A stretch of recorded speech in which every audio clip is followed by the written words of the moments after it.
Hi guys, what's going on? Welcome back to another video. This dog is making some sounds. Can you please be quiet? Hi guys, what's going on? Welcome back to another video. So in today's video, I'm gonna give you my top 5 beginner fish to breed for profit. That's a long sentence.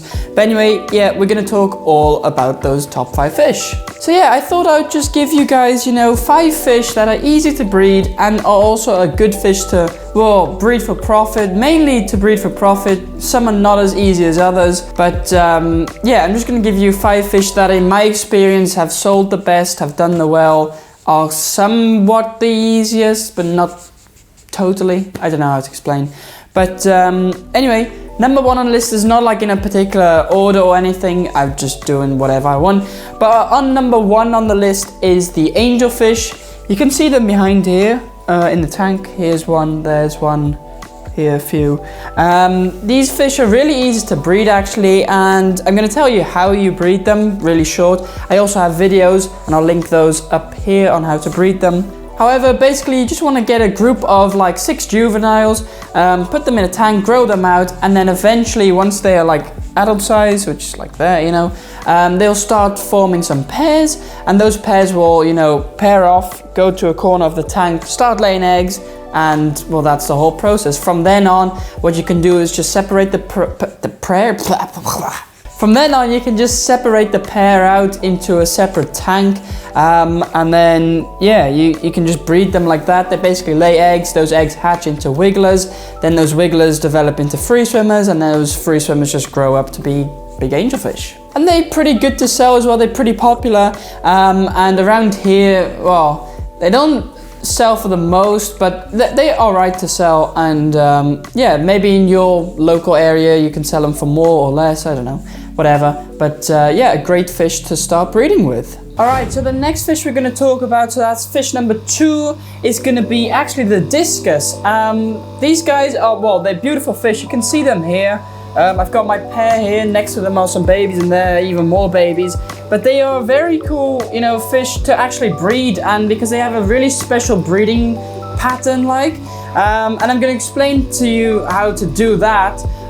They aren't the easiest to breed, I would say, because, they do require a bit more effort and, patience and maybe even experience, it depends really. But again, here you want to start off the same, or you can buy a proven breeding pair, but they'll be pretty expensive as, a proven breeding pair here is about 500 euros, which is, quite expensive. Or you can just get some, juvenile fish, grow them out, and then a pair will form, and then pair them off and into a separate tank. And then again, they'll start laying eggs, just as the angelfish would. Those eggs will hatch into wigglers, and those wigglers into free swimmers. What happens then, those free swimmers start swimming around like the discus, the parents themselves, and they'll eat off the side of like their skin, or like, well, it's not skin actually, like a slime coating, whatever. They eat off that, and it's pretty cool like experience to like have, and it's just really interesting to watch and see and do their natural thing. And now birds are shouting, okay?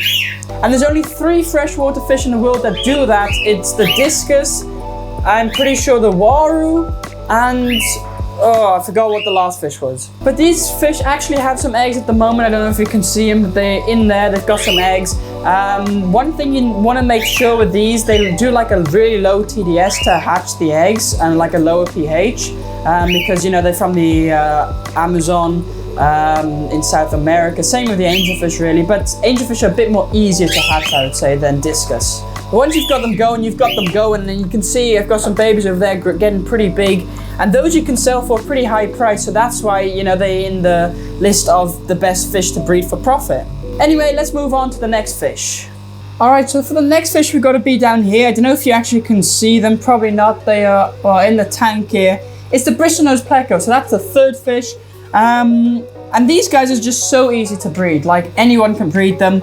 All you need to do is get a pair or a colony if you want, throw them in the tank, put a breeding cave in, and they'll breed in there, and they'll lay eggs. Those eggs will hatch into wigglers and then into free swimmers, and then you got a tiny little baby bristlenose pleco. So these guys are really easy to breed, also sell for alright money, I would say, decent money, and just because they're so easy to breed, it makes it really fun. And you've got tons of different types and variants to breed.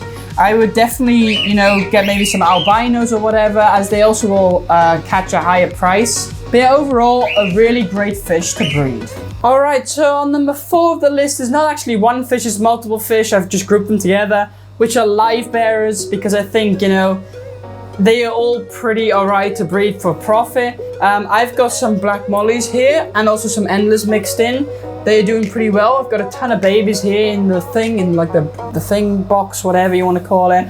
But these are just so, like, these are the easiest fish to breed in my opinion. You throw them in a tank, males and females, they'll breed every month. And you have tons of little babies. And the easy thing with these is they're live bearers, so they give birth to live young, which makes it really easy to breed. They are not the most expensive fish, however, because you can breed so many of them, you can sell a lot of them at like a pretty cheap price and that way making a profit.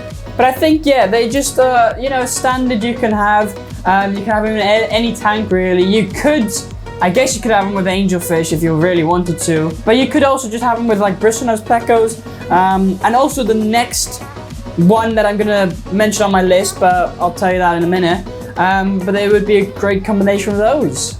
So definitely check out, you know, so definitely try some Livebearers if you haven't already. They're usually the first fish you attempt to breed, or even if you don't attempt them, they will breed for you. Anyway, let's move on to the 5th and final fish. All right, so number 5 on my list is actually not a fish, it's actually shrimp. So any type of shrimp really. Yeah, neocardinas are the easiest, and then you got cardinas which are a bit more difficult but are a bit more expensive in that way, you know. But yeah, shrimp are just generally a great, well, they're not a fish, I'd say, yeah, like an animal, yeah. So they're just great to breed because you can throw them into any tank, you know, with your Livebearers and with your bristlenoses together. They make a great combination. And overall, you know, they just, yeah, like Livebearers, they breed like automatically. You know, the female shrimp will get buried, and then those eggs that they hold will hatch into little baby shrimp. Just make sure you have enough biofilm in the tank. So like algae on the sides of the glass, I always leave on, and like you want an established tank for them to breed in. Because otherwise the baby shrimp won't, you know, won't survive, as they need like tiny foods that they find all over the tank. So I've got some red crystal caridina shrimp in here. They're doing really well. They're breeding a lot actually. And yeah, they're just great to have, as they, you know, sell for quite a good price also. But you can even just start off with the red cherry shrimp, or the blue dream shrimp, or the yellow, or the orange, or they come in every color you would like. But I would suggest like line breeding them, so just doing one color and not mixing them, as the one color strains will, well, sell for more than if you would mix them and have like a skittle tank. But yeah, anyway guys, I think that's all the 5 fish that I wanted to mention. Well, not only fish, also well, what do they call it? Invertebrates? I don't know.